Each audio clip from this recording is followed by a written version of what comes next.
الحمد لله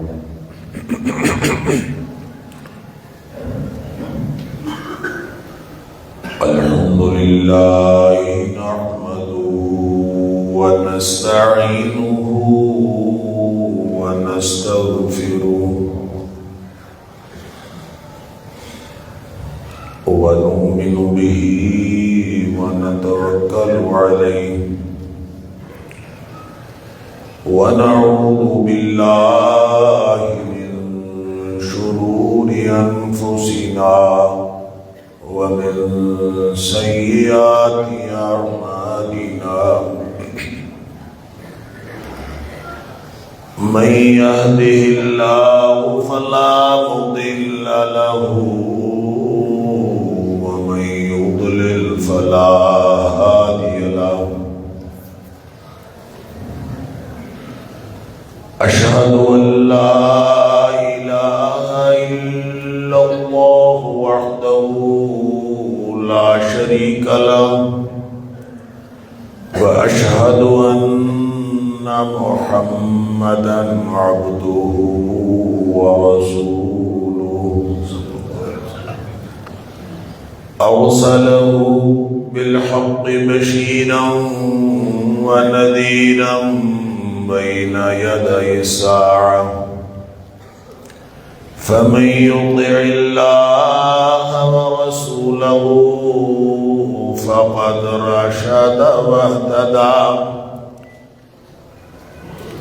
ومن يعص الله ورسوله فقد ضل وغوى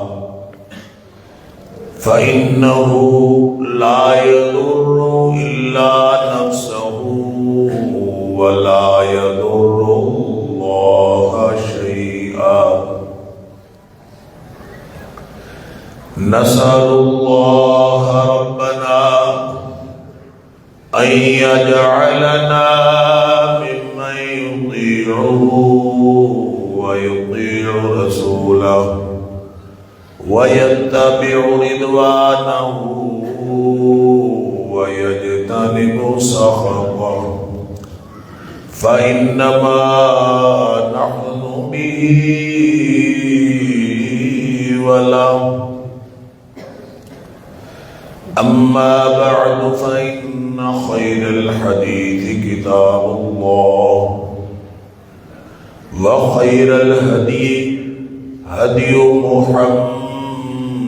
محمد صلى الله عليه وآله وسلم وشر الأمور محدثاتها وكل محدثة بدعة وكل بدعة ضلالة وكل ضلالة في النار اللهم إنا نعوذ بك من النار فأعوذ بالله السميع العليم من الشيطان الرجيم من همزه ونفخه ونفثه بسم الله الرحمن الرحيم شهر رمضان الذي أنزل فيه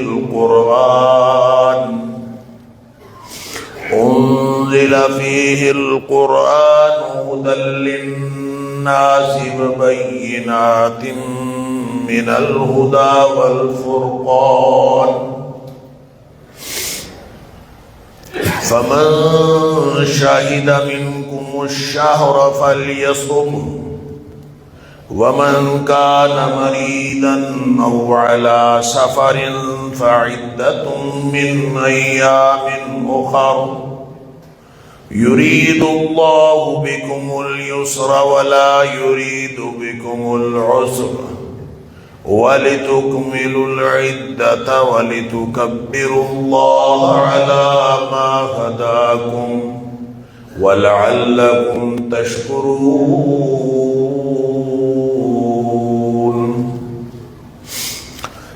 رمضان کا مہینہ وہ مہینہ ہے جس میں قرآن نازل کیا گیا، وہ قرآن جو لوگوں کے لیے ہدایت ہے اور ہدایت اور حق اور باطل میں فرق کر دینے والے روشن دلائل۔ بس جو شخص بھی اس رمضان کے مہینے کو پائے اس کو چاہیے کہ اس کے روزے رکھے۔ ہاں اگر کوئی بیمار ہو یا کوئی سفر پر ہو تو دوسرے دنوں میں گنتی پوری کر سکتا ہے۔ اللہ تمہارے لیے آسانی چاہتا ہے، اللہ تمہارے لیے کوئی مشکل نہیں چاہتا، اور یہ بھی اللہ چاہتا ہے کہ تاکہ تم گنتی پوری کر لو اور اللہ کی کبریائی بیان کرو، اور جو اللہ نے تمہیں ہدایت دی ہے اس پر اللہ کی کبریائی بھی بیان کرو اور اللہ کا شکر بھی ادا کرو۔ اللہ کریم کا کروڑ شکر ادا کرنا چاہیے کہ اس نے ایک دفعہ پھر ہماری زندگیوں میں رمضان جیسا مہینہ عطا فرمایا، پھر ہمیں توفیق عطا فرمائی کہ ہم روزے بھی رکھ رہے ہیں، اللہ کے فضل سے راتوں کا قیام بھی جاری ہے۔ اللہ تعالی ہم سب کی طرف سے قبول فرمائے۔ ایک خاص ماحول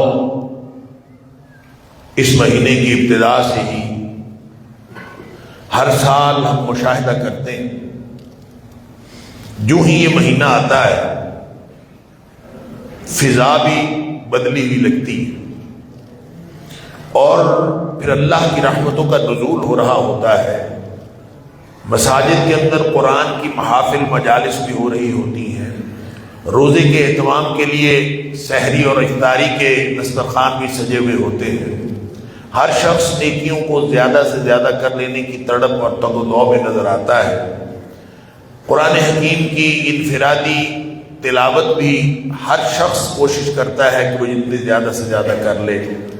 اسی طرح پھر جو صدقہ خیرات ہے وہ پورے سال میں اتنا نہیں ہوتا جتنا اس مہینے میں ہوتا ہے۔ ایک خاص قسم کی سرگرمی نظر آتی ہے اور لوگوں کا ایک شوق، ذوق اور جذبہ نظر آتا ہے۔ یہ سارا کچھ اللہ کی طرف سے رحمت کی دلیل ہے۔ یہ رمضان میں یہ سارا کچھ کیوں ہوتا ہے؟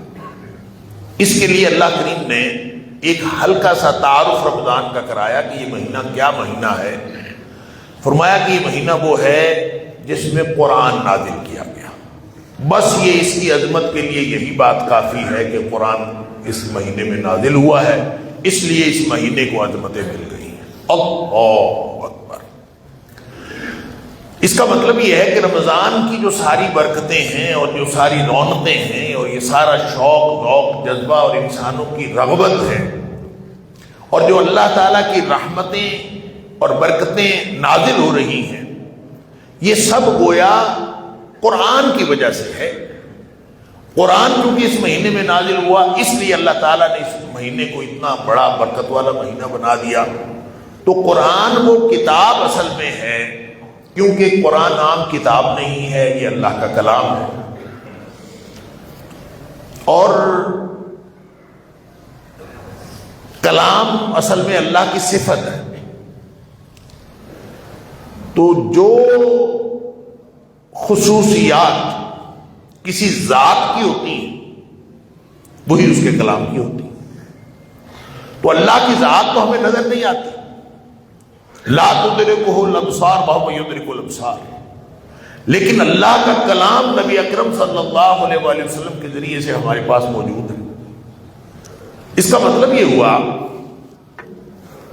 کہ کسی شخص نے اگر اللہ کا دیدار کرنا ہو تو اس کے لیے اس دنیا میں رہتے ہوئے میکسیمم حد جو ہے اللہ کے ساتھ گفتگو کی، اللہ کے دیدار کی۔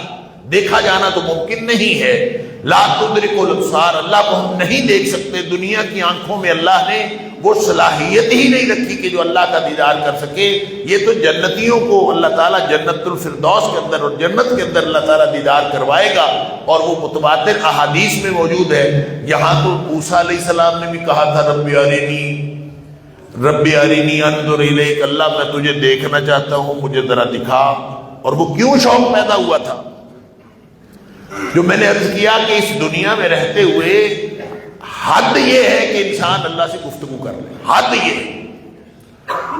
اور نبیوں کے اوپر جب وحی آئی تو یا تو فرشتہ لے کے آتا تھا، اللہ تعالیٰ نے فرمایا 3 ہی موڈز ہیں وحی، یا تو فرشتہ وحی لے کے آتا ہے اور وہ آ کے پیغام پہنچاتا ہے اللہ کا، یا پھر وہ دل میں القاء ہو جاتا ہے، یا پھر اللہ کے ساتھ من وراء حجاب، پردے کے پیچھے سے اللہ کے ساتھ گفتگو ہو جاتی ہے۔ اب اللہ کے کلام کے اندر اور اللہ کی گفتگو کے اندر کتنی لذت ہوگی۔ جب حضرت موسیٰ علیہ السلام اللہ سے گفتگو کر رہے تھے تو گفتگو سے ہی تو یہ سمجھ آئی کہ جس ہستی کے ساتھ گفتگو کر کے اتنا لطف ہے تو اس ہستی کا دیدار کر کے کیا بنے گا۔ اور یہی ان کے شوق کا سبب بھی یہی تھا، انہوں نے اللہ سے کہہ دیا کہ اللہ مجھے اپنا آپ دکھا۔ اور یہ بات بجا طور پر انہوں نے جو کہی اور جو جس شوق کا اظہار کیا وہ درست کیا، کیونکہ نبی پاک صلی اللہ علیہ وسلم نے فرمایا جنتیوں کو جب سسٹم مکمل ہو جائے گا، جنتی جنت میں چلے جائیں گے، جہنمی جہنم میں چلے جائیں گے، اور جنتی موج سے وہاں رہ رہے ہوں گے، اللہ اکبر، ایک دم ایک آواز آئے گی، یا اہل الجنہ، جنتیوں بات سنو، اللہ ان لکم عند اللہ موعد، تمہارے لیے اللہ کے ہاں ایک وعدہ ہے، تمہارے لیے اللہ کے ہاں ایک وعدہ، اور یرید ان ینجزکموہ، اللہ چاہتا ہے کہ وہ وعدہ پورا کر لے۔ اب جنتی حیران، اللہ تو نے ہمیں ہمارے چہرے روشن کر دیے، تو نے ہمیں جہنم سے بچا لیا، عذابوں سے، ہر طرح کی تکلیفوں سے بچا لیا، تو نے ہمیں جنت عطا فرما دی، اتنی نعمتیں اس میں مل گئیں، اب پتہ نہیں کون سا وعدہ رہ گیا جو پورا نہیں ہوا۔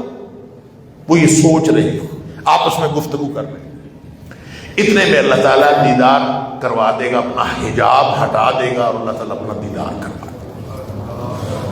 وہ کیسے دیدار ہوگا؟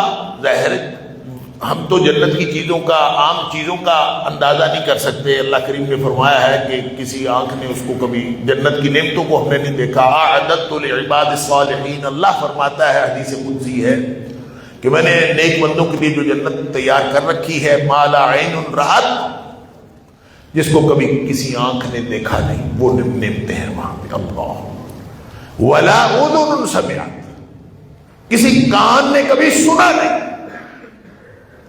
اللہ اکبر، اور ولا خطر علی قلب بشر، اور کسی بشر پر، اس کے دل پر کبھی خیال نہیں گزرا، ایسی نعمتیں ہیں۔ لیکن وہ اعلیٰ سے اعلیٰ نعمتیں جن سے وہ مستفید ہو رہے ہوں گے جب اللہ کا دیدار ہوگا۔ تو کسی نے پوچھا نبی پاک صلی اللہ علیہ وسلم سے کہ اربوں خربوں انسان ہوں گے، اللہ کا دیدار کیسے ہوگا؟ ایک اللہ کی ذات اور اتنے لوگ جنہوں نے اللہ کو دیکھنے والے، تو ایک اللہ کو سارے کیسے دیکھیں؟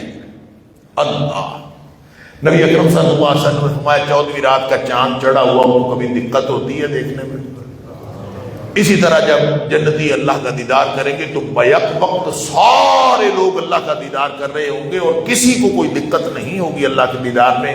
لیکن نبی پاک صلی اللہ علیہ وسلم نے فرمایا اس وقت جنتی جو اللہ کے دیدار میں لذت محسوس کریں گے، وہ لذت جنت کی، اس کے مقابلے میں جنت کی تمام نعمتیں کم تر لگیں گی۔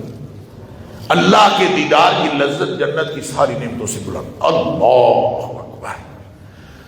تو پھر اللہ کے کلام کی لذت تو ہوگی نا۔ موسیٰ علیہ السلام نے ایسے تو نہیں کہا کہ اللہ بھی دکھا بھی دے تو اپنا، میں تجھے دیکھنا چاہتا ہوں، کہ جس کے کلام کرنے میں، جس کی گفتگو میں اتنی لذت ہے، اس کے دیدار میں کتنی لذت ہو۔ تو وہ خیر آگے جو معاملہ ہوا، اللہ تعالیٰ نے فرمایا کہ تو لن ترانی، تو مجھے دیکھ نہیں سکتا، اس پہاڑ پہ نگاہ ڈالو، اور پہاڑ اگر اپنی جگہ فَإِنِ اسْتَقَرَّ مَكَانَهُ وَلَكِنِ انظُرْ إِلَى الْجَبَلِ، پہاڑ کی طرف دیکھو، میرا دیدار کیا کرنا ہے، پہاڑ کی طرف دیکھو، اگر وہ اپنی جگہ پر قائم رہ گیا، ان استقر مکانہ سوف ترانی، پھر تو مجھے دیکھ لے۔ موسیٰ علیہ السلام نے پہاڑ کی طرف دیکھا تو پہاڑ کی طرف دیکھ ہی رہے تھے، اللہ تعالیٰ فرماتا ہے جب اللہ تعالیٰ نے پہاڑ پر تجلی ڈالی، اب یہ تجلی کون سی ڈالی؟ کیونکہ نبی کریم صلی اللہ علیہ وسلم نے فرمایا کہ اللہ کا جو حجاب ہے نا، جو اللہ کا حجاب ہے وہ بھی نور ہے، یعنی نور کا اللہ خود بھی نور ہے اور اس کا حجاب بھی نور ہے، تو گویا اس کا تو حجاب ہی کافی ہے، پہاڑ اور پوری کائنات اور ہر چیز کے لیے۔ اللہ تعالیٰ نے تو جنت کے بارے میں فرمایا کہ جنت کی نعمتیں ایسی ہیں کہ ذرا سی چمک پڑ جائے، اس کی ذرا سی چمک پڑ جائے تو روئے زمین پہ جو کچھ ہے سب بھسم ہو جائے، تاب نہ لا سکے۔ تو اللہ کے دیدار کی تاب کیسے لا سکتا تھا؟ تو پہاڑ پر اللہ نے تجلی ڈالی، تو پہاڑ تو ریزہ ریزہ ہونا ہی تھا۔ وَخَرَّ مُوسَىٰ صَاعِقًا، موسیٰ علیہ السلام بھی بے ہوش ہو کے گر گئے، پہاڑ کو تباہ و برباد اور ریزہ ریزہ ہوتے دیکھ نہیں سکے، اس پر جو تجلی پڑی وہ بھی نہیں دیکھ سکے۔ ساری گفتگو کا معنی یہ ہے، مطلب یہ ہے، میں نے اس لیے یہ گفتگو کی کہ دنیا میں رہتے ہوئے دیدار الہی ممکن نہیں، لیکن دنیا میں رہتے ہوئے کلام الہی ممکن، اور انبیاء نے ڈائریکٹ اللہ سے کلام کیا، اور موسیٰ علیہ السلام کو کلیم اللہ کا لقب اس لیے ملا کہ انہوں نے اللہ سے کلام کیا۔ نبی اکرم صلی اللہ علیہ وآلہ وسلم کو بھی اللہ سے کلام ہم کلامی کا شرف حاصل ہوا جب آپ معراج پر تشریف لے گئے، اللہ سے ہم کلامی کا، لیکن سارا ہی ہم کلامی من وراء حجاب، اللہ نے سورہ شورى کے اندر فرما دیا من وراء حجاب، پردے کے پیچھے سے۔ تو جو موسیٰ علیہ السلام کو ہم کلامی کا شرف حاصل ہوا، جو نبی اکرم صلی اللہ علیہ وآلہ وسلم کو ہم کلامی کا شرف حاصل ہوا، اللہ اکبر، گویا وہ حد ہے اس دنیا میں اللہ سے گفتگو کرنے کی، اور اللہ سے تعلق رکھنے کی حد ہے، تو وہ کلام اللہ کا صفت کلام وہ مجسم ہو کر ایک کتاب بن کر ہمارے پاس موجود ہے۔ اس کا مطلب ہے کہ دنیا میں اگر کوئی شخص زیادہ سے زیادہ اللہ سے تعلق رکھ سکتا ہے تو اللہ کے کلام الہی، اللہ کی صفت کلام کے ذریعے سے رکھ سکتا ہے۔ اگر وہ اللہ کی صفت کلام سے جڑ جائے گا تو اس کا اللہ کے ساتھ رابطہ ہو جائے گا، اور پھر ظاہر ہے یہ کائنات کے خالق و مالک، شہنشاہوں کے شہنشاہ کا کلام، تو یہ کیسے ہو سکتا ہے؟ عام لوگ جو بات کرتے ہیں ان میں سے بھی بعض اوقات باتیں قیمتی ہو جاتی ہیں، وہ کہتے ہیں بڑا قیمتی جملہ، یا آج کل تو یہ جملہ بڑا معروف ہے کہ لوگ جو بیٹھے ہوتے ہیں خاص طور پہ یہ میڈیا کے اوپر، تو بڑا میرا قیمتی جملہ، اپنے ہی جملے کو قیمتی کہہ رہے، میرا جملہ بڑا قیمتی ہے ذرا لے لیں، اور مقررین گفتگو کرتے ہیں میرا جملہ بڑا قیمتی ہے۔ اللہ اکبر، تمہارا جملہ ہے بھائی، تمہارا جملہ ہے، وہ جتنے تم قیمتی ہو اتنا ہی قیمتی ہوگا، اس سے زیادہ قیمتی کیسے ہو سکتا ہے؟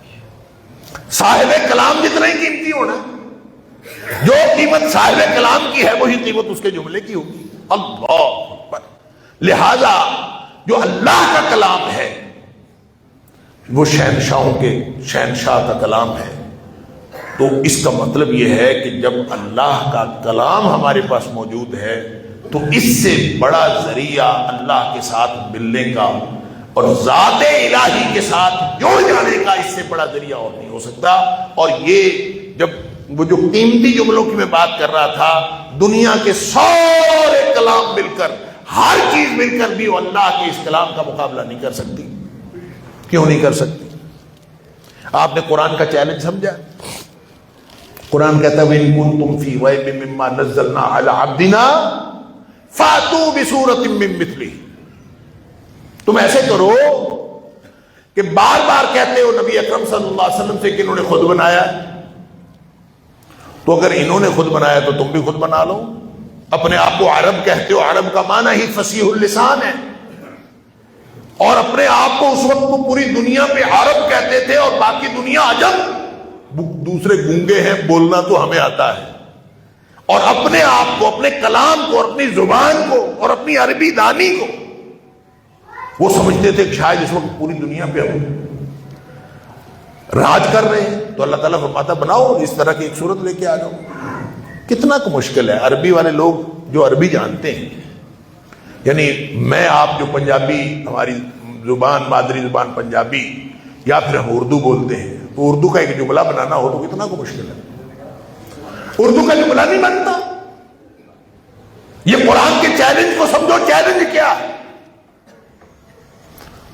جملہ اور فقرہ۔ پھر یہ بھی نہیں کہا کہ تم بنا لو، یہ نہیں فرمایا کہ کوئی ایک بندہ کوئی ایسا عالم لے آئے جو اس طرح کا جملہ کہہ لے، فرمایا 1 2 4 لوگ نہیں، سارا عرب نہیں، قیامت تک ساری دنیا اس کے ادباء، اس کے شعراء، اس کے ماہرین لغت، بڑے بڑے عربی کے ماہر، وہ قیامت تک کے لیے یہ چیلنج ہے کہ وہ سارے مل جائیں تو مل کے قرآن جیسی ایک صورت نہیں بنا سکتے۔ بھئی چھوٹے چھوٹے 3 جملے ہیں، اِنَّا أَعْطَيْنَاكَ الْكَوْثَرَ فَصَلِّ لِرَبِّكَ وَانْحَرْ إِنَّ شَانِئَكَ هُوَ الْأَبْتَرُ، چھوٹی سی صورت، تو 3 چھوٹی چھوٹی ہیں، یعنی اتنے چھوٹے چھوٹے جملے۔ تو کیا خیال ہے اس دور سے لے کر آج 1500 سال ہو گیا، اور قیامت تک ایسے عربی جاننے والے نہیں ہوں گے کہ وہ چند فکرے جوڑ لیں اور کوئی مسجع و مقفع عبارت بنا لے قرآن جیسی۔ اور لوگوں نے کوششیں کی ہیں، نیٹ کے اوپر جائیں، جو مختلف قسم کے نام رکھ کے، کسی نے ٹرو قرآن رکھا ہے، کسی نے فرقان نام رکھا ہے، کسی نے کچھ نام رکھا ہے، کسی نے کچھ، اس طرح کی کتابیں عربی تک بندی کر کے جوڑ جاڑ کے انہوں نے بنائے ہوئے لوگوں نے۔ سورۃ المسلمون بنائی ہوئی ہے، انا للہ و انا الیہ راجعون۔ بنا کیوں نہیں قرآن، اور بن کیوں نہیں سکتا؟ اللہ نے یہ چیلنج کیوں کیا؟ یہ چیلنج اس لیے کیا ہے، ایک بات جو میں ہمیشہ عرض کرتا ہوں، آپ لوگوں کو معلوم ہے، یہ جو قرآن ہے نا، قرآن، اس کے جملوں اور فقروں کو قرآن نے جملہ اور فقرہ نہیں کہا، قرآن نے کہا یہ آیات اللہ ہے۔ اور آیت کی جمع ہے، اور آیت کا معنی ہوتا ہے نشانی۔ گویا یہ جو جملے اور فقرے ہیں یہ نشانیاں ہیں۔ کس چیز کی نشانیاں؟ اسی چیز کی نشانیاں جس چیز کی نشانی یہ پوری کائنات ہے، آفاق و انفس کے اندر جتنی نشانیاں ہیں وہی نشانیاں اس کے اندر۔ لہذا جو خالق ہے کائنات کا، جو کائنات کا خالق ہے، وہی متکلم ہے اس کلام کا۔ جو خود خالق ہے وہی متکلم ہے، لہذا اس کے کلام کے اندر یہ خوبی ہے کہ کائنات کے اندر جتنی نشانیاں پھیلی ہوئی ہیں، ان نشانیوں کے ساتھ اس کے کلام کی، کیونکہ خالق بھی وہی ہے، کیونکہ متکلم بھی وہی ہے، لہذا یہ متکلم جب بات کہتا ہے، جب اس کا کلام آتا ہے، تو اللہ کی صفت کلام وہ جملہ اور فقرہ نہیں ہوتا، وہ اللہ کی نشانی ہوتی ہے، اور اس کی سنکرونائزیشن ہوتی ہے، اس کی مطابقت ہوتی ہے پوری کائنات اور پوری تخلیق کے ساتھ جو اللہ نے پیدا کی ہے۔ کیوں؟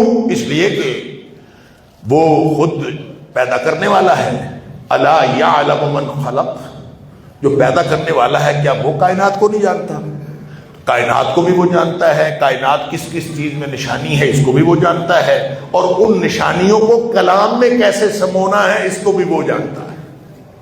لہذا جیسے جو میں عرض کر رہا تھا، جملے فکرے تو تک بندی کی جا سکتی ہے، جوڑے جا سکتے ہیں، لیکن وہ نشانی نہیں ہو سکتے۔ جملے ہو سکتے ہیں عربی کے، وہ فقرے بھی ہو سکتے ہیں، لیکن وہ کبھی نشانی نہیں ہو سکتے۔ اللہ تعالیٰ فرماتا ہے بل ہوا آیات بینات، یہ تو روشن واضح نشانیاں ہیں، فی صدور الذین اوتوا العلم، اور وہ نشانیاں ڈھونڈنے سے میٹیریلی، مادی طور پر آپ کہیں سے نشانیاں اٹھا نہیں سکتے، یہ تو سما جاتی ہیں، اہل علم کے سینوں میں بھی سما جاتی ہیں، اور یہ آپ کو مجسم یہ نظر آنا بھی ضروری نہیں ہے، یہ تو اللہ نے اس کی حفاظت فرمائی تو لوگوں کے سینوں کے ذریعے سے اور حفظ کے ذریعے سے اس کی حفاظت فرمائی۔ یہ عجیب قرآن ہے، حفاظت کے لیے لوگوں کے دل اور لوگوں کے سینے منتخب فرمائے۔ سب سے پہلے نبی پاک صلی اللہ علیہ وسلم کا سینہ قطر جو ہے اس کو منتخب فرمایا، اور نبی پاک صلی اللہ علیہ وسلم کو اللہ نے معجزانہ طور پر حفظ کروا دیا کہ یہ کوئی اللہ کا کلام تھا۔ لہٰذا چیلنج یہ ہے کہ وَإِن كُنتُمْ فِي رَيْبٍ مِّمَّا نَزَّلْنَا عَلَىٰ عَبْدِنَا، اگر تمہیں کوئی شک ہے تو لے آؤ اس جیسی کوئی صورت تم بھی بنا لو۔ کیا شک؟ بار بار کہتے تھے کہ افطرا خود نبی پاک صلی اللہ علیہ وسلم نے گھڑا ہے، تو اگر خود بنایا تو تم بھی بنا لو۔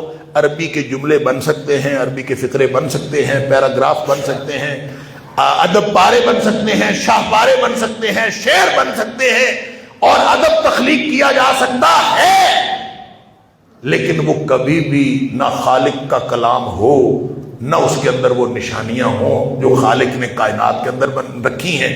تو کائنات والی نشانیاں تو اسی کے کلام میں ہوں گی نا جو خالق ہے۔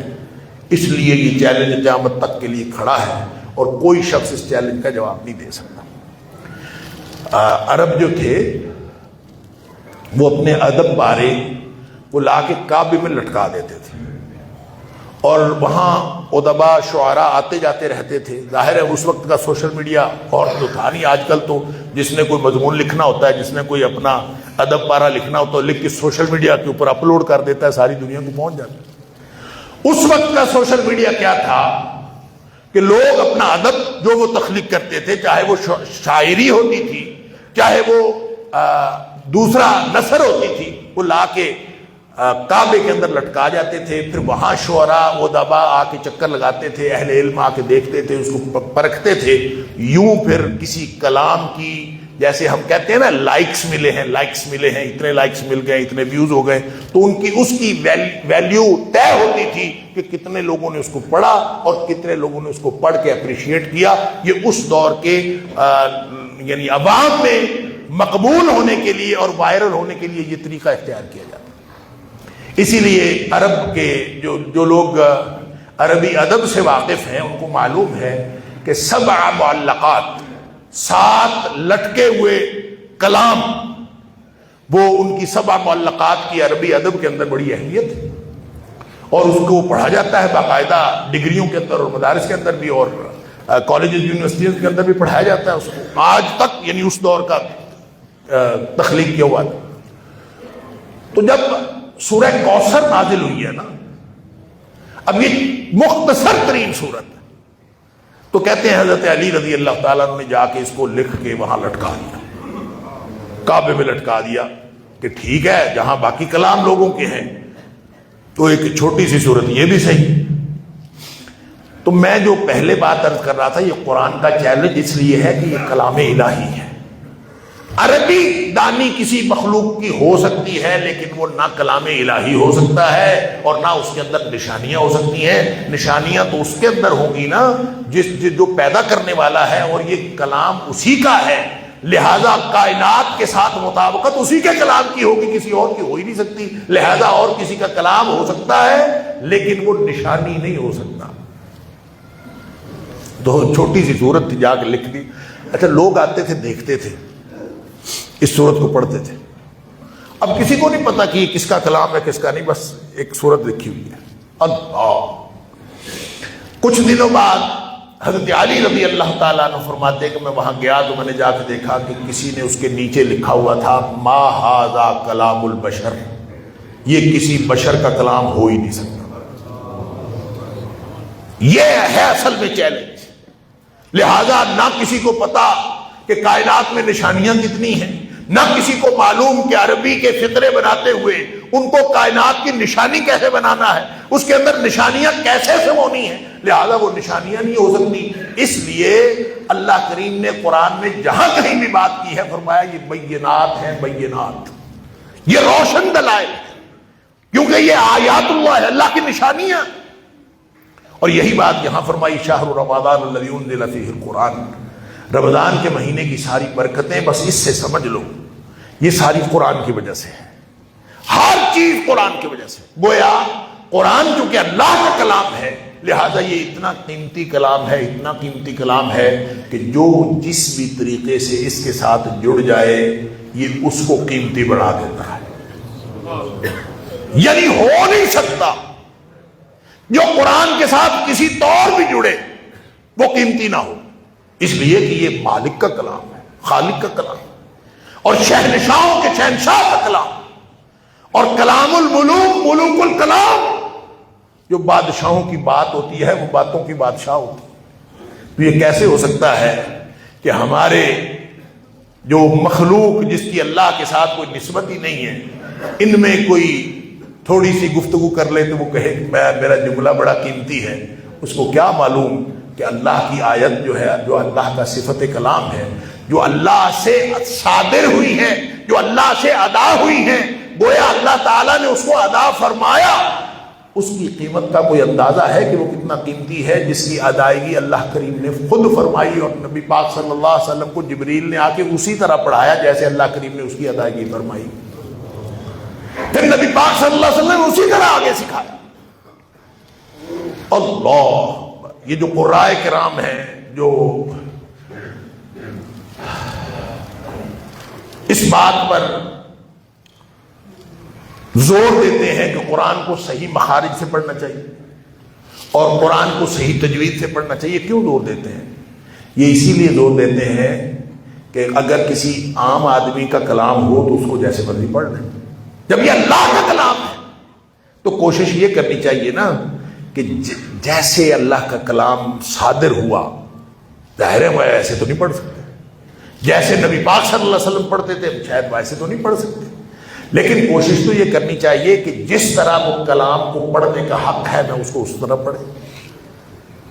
اگر میری جو زبان میں ہا اور ہا میں کوئی فرق نہیں، ایک کو کہتے ہیں ہائے حبز اور ایک کو کہتے ہیں ہائے ہتی، ہمیں تو دونوں ہے لگتی ہے، بس ہے ہم نے اس کو بھی ہے پڑھنا ہے اس کو بھی ہے پڑھنا ہے، یہ عربی ہے، یہ اللہ کا کلام ہے، اور اللہ کے کلام میں اس ہا کی اور اس ہا کا فرق ہے، لہذا اس فرق کو ملحوظ رکھتے ہوئے جب تک آپ اس کو اس طرح پڑھنے کی کوشش نہیں کریں گے قرآن کا حق تلاوت بھی ادا نہیں ہوتا۔ میں نے عرض کیا کوشش کریں گے، ظاہر اس طرح نہیں پڑھ سکتے، کوئی بات نہیں، کوشش تو کریں۔ نبی پاک صلی اللہ علیہ وسلم باہر تشریف لائے، دیکھا تو بہت سارے لوگ پڑھ رہے تھے، کوئی کہیں کا کوئی کہیں کا، کوئی حبشی ہوگا، کوئی حبشہ سے آیا ہوگا، کوئی روم سے آیا ہوگا، کوئی حجازی لہجے والا ہوگا، کوئی کچھ ہوگا، تو مختلف لہجوں میں لوگ پڑھ رہے ہیں قرآن۔ اب بھی آپ جب حرم میں گئے ہوتے ہیں تو وہاں دیکھیں قرآن پڑھتے ہوئے ترکی سے آئے ہوئے لوگ کیسے قرآن پڑھ رہے ہیں، اور جو حبشہ سے آئے ہیں وہ لوگ کیسے قرآن پڑھ رہے ہیں، افریقہ کے لوگ کیسے قرآن پڑھ رہے ہیں، اور امریکہ یورپ سے آنے والے وہ قرآن کیسے، ہر ایک کا لہجہ مختلف، ان کے مخارج مختلف۔ نبی پاک صلی اللہ علیہ وسلم نے یہ نہیں فرمایا کہ یہ غلط ہے، آپ فرمایا کل حسن، سارے ٹھیک ہیں، اللہ کیوں؟ ہر ایک جو اس کو اللہ نے اس کو صلاحیت اور استطاعت دی ہے وہ اس کے مطابق اس کو ٹھیک ٹھیک پڑھنے کی کوشش کر، بس یہ ہمارے ذمہ ہے، اس لیے کہ اللہ کا کلام ہے، اس کو اسی طرح پڑھنے کی ضرورت ہے جس طرح نبی کریم صلی اللہ علیہ وسلم نے سکھایا، اور آج تک اللہ سلامت رکھے ان قراء کرام کو اور ان علماء کرام کو جنہوں نے ہمیں علم ویسے کا ویسے، یہ ورثۃ الانبیاء اس لیے ہے، یہ انبیاء کے وارث اس لیے ہیں کہ انہوں نے علم کو سنبھالا ہے جیسے وراثت سنبھالی جاتی ہے، اس طرح سنبھالا ہے، پھر قرآن ہم تک پہنچا ہے۔ لہذا میں اور آپ جتنا مرضی جغرافیائی اور زمانی بعد ہے نبی پاک صلی اللہ علیہ وسلم سے، ہم جغرافیائی طور پر بھی دور ہیں، ہم زمانی طور پر بھی دور ہیں، لیکن ہمیں خوش ہونا چاہیے کہ ہمارے پاس اللہ کا قرآن تو ہے، الحمدللہ ہمارے پاس قرآن ہے۔ تو کسی نے اللہ سے گفتگو کرنی ہو تو اس کا کیا طریقہ ہے؟ وحی تو اب کسی کے اوپر نہیں آنی، لیکن یہ وحی یہ قیامت تک کے لیے موجود ہے، لہذا کسی نے اللہ کی باتیں سننی ہو نا کہ اللہ کیسی باتیں کرتا ہے، وہ قرآن پڑھ لے، اس کو پتہ چل جائے گا کہ اللہ کیسی باتیں کرتا ہے۔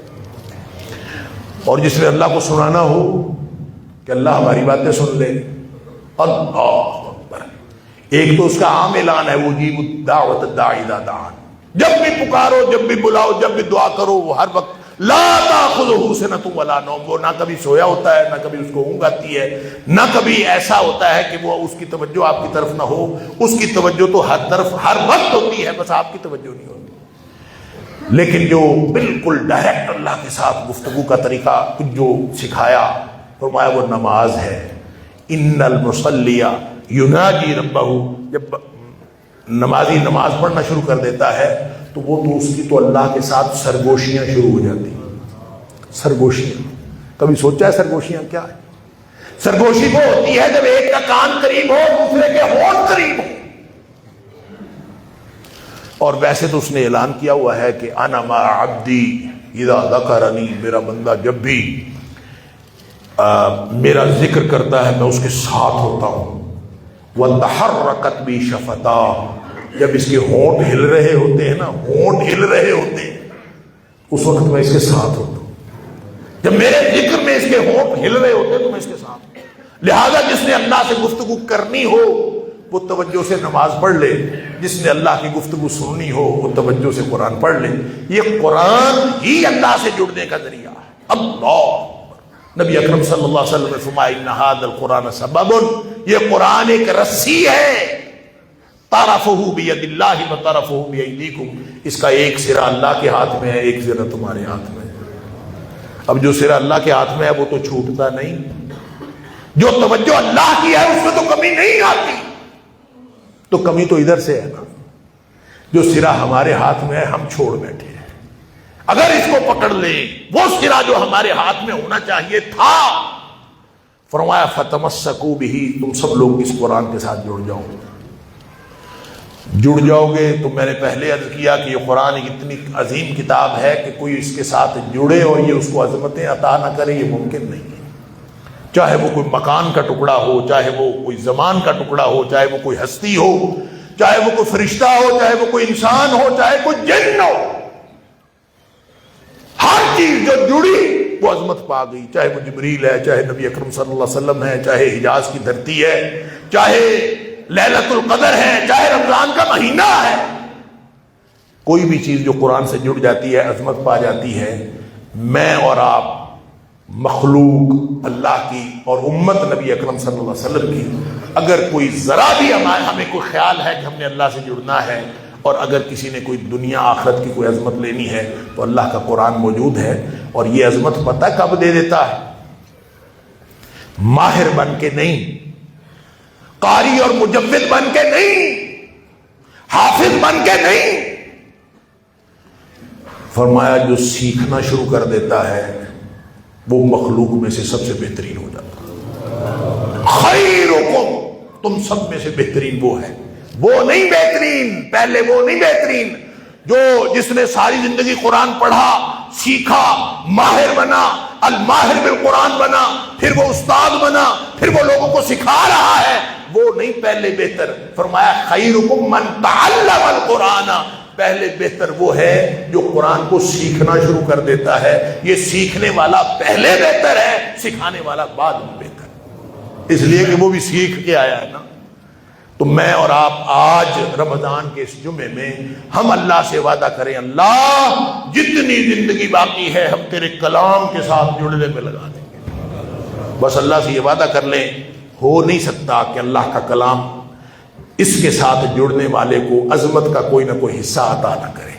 ہم سیکھنا شروع کر دیں، انشاءاللہ اسی سے ہی پہلی عظمت ہمیں حاصل ہو جائے گی، جو نبی پاک صلی اللہ علیہ وسلم فرمایا تم میں سے سب سے بہترین وہ ہے جو قرآن کو سیکھتا ہے اور سکھاتا ہے، کیونکہ سکھانے والا بھی سیکھ کے آیا ہے نا، تو پہلے سیکھنا ہے بعد میں سکھانا ہے۔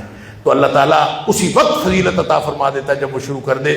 آج سے شروع کر دے، سیکھنے میں اس کا حفظ کرنا بھی ہے، سیکھنے میں اس کے مفاہیم سمجھنا بھی ہے، سیکھنے میں اس پر عمل کرنا بھی ہے، سیکھنے میں اس کو آگے پہنچانا بھی ہے، سارے حقوق ادا کرنے ہیں۔ انشاءاللہ میں اور آپ ہم سب آج سے قرآن کے ساتھ جڑ جائیں گے، چاہے ایک آیت روزانہ کی سیکھیں، اس کے اوپر لگے رہیں۔ انشاءاللہ قرآن پہلے دن سے عظمتیں عطا کر دے گا۔ اللہ تعالی ہم سب کو یہ عظمتیں عطا فرمائے۔ وآخر دعوانا الحمدللہ۔